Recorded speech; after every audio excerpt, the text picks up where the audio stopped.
Bonjour. On commence aujourd'hui avec une nouvelle qui nous a touchés, je pense, beaucoup d'entre nous. Nicole Croisy qui nous a quittés ce 4 juin. Elle avait 88 ans. Oui, une grande dame de la chanson. Et pas seulement de la chanson d'ailleurs. Exactement. Sa voix, tout le monde la connaît, ne serait-ce que pour le fameux Dabada Bada.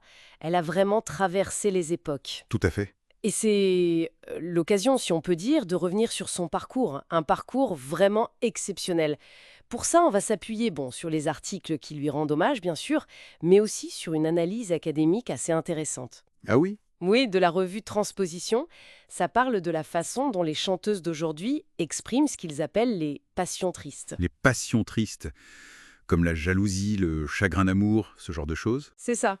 Donc notre objectif, c'est un peu de voir l'impact de Nicole Croisin et comment sa manière à elle de chanter les émotions dialogue ou peut-être contraste avec ce que dit cette étude sur les voix féminines plus récentes.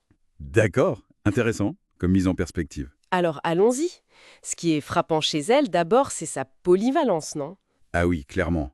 Avant la chanson, il y a eu la danse, le mime, même avec Marcel Marceau. Oui, et la comédie française, c'est pas rien quand même. Non, c'est une formation très solide. Et puis le théâtre, le cinéma, la télé, on l'a vu dans Dolmen par exemple. Les cœurs brûlés aussi, je me souviens. Mais c'est vrai que c'est la voix, sa voix, qui reste plus gravée. Absolument. Et cette voix, elle vient aussi du jazz au début. Saint-Germain-des-Prés, les clubs de Chicago, ça a dû la marquer. Arrive 1966. Le tournant. Un homme et une femme. Le film de Lelouch, musique de Francis Lai, et cette chanson. Ce fameux Daba Dabada avec Pierre Barou. Le succès mondial, quoi. Palme d'or pour le film, Golden Globe pour la chanson. C'est fou comme ce gimmick vocal est resté ancré. C'est vrai. C'est intéressant ce daba dabada, c'est presque de l'émotion pure, avant les mots, très direct. Oui. Et ça justement, ça peut contraster un peu avec ce que décrit l'étude de transposition. Ah oui. C'est-à-dire?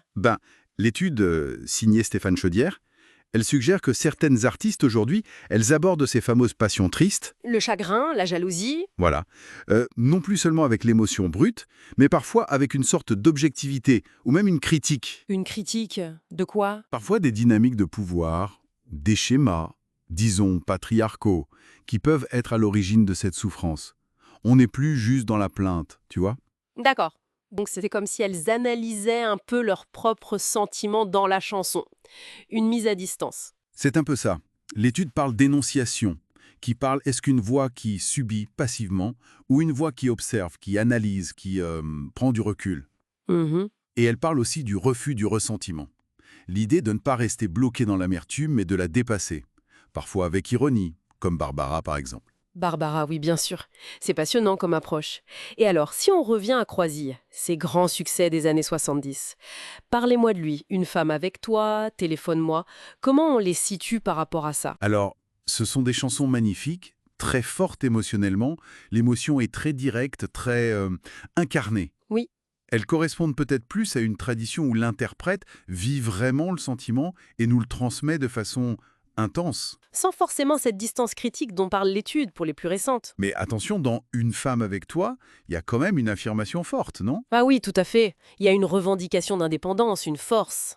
C'est pas si éloigné de l'idée d'émancipation, t'as raison. C'est vrai, elle n'a jamais été juste une voix passive, elle avait du caractère, elle est retournée au jazz, elle a fait des comédies musicales comme Cabaret, du théâtre jusqu'à très récemment. Oui, en 2020 encore. Elle se voyait elle-même comme une dinosaure, fière d'avoir appris son métier sur le tas, loin de la célébrité immédiate qu'elle critiquait un peu. C'est ça. Cette longévité, cette exigence, ça montre une vraie force.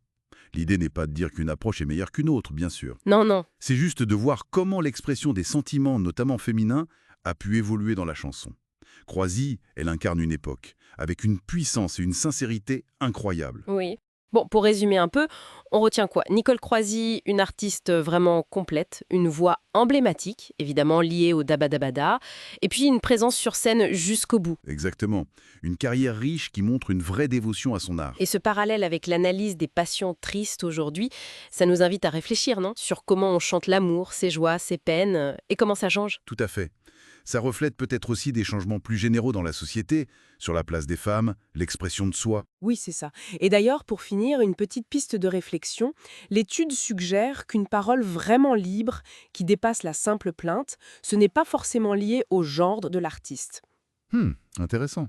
Alors, en pensant à Croisier, à sa longue carrière, et puis aux voix féminines d'aujourd'hui, comment est-ce qu'on perçoit cette transformation du regard féminin sur l'amour dans la musique populaire depuis l'époque du shabadaba? Vaste question. Voilà, une question à laisser mûrir peut-être.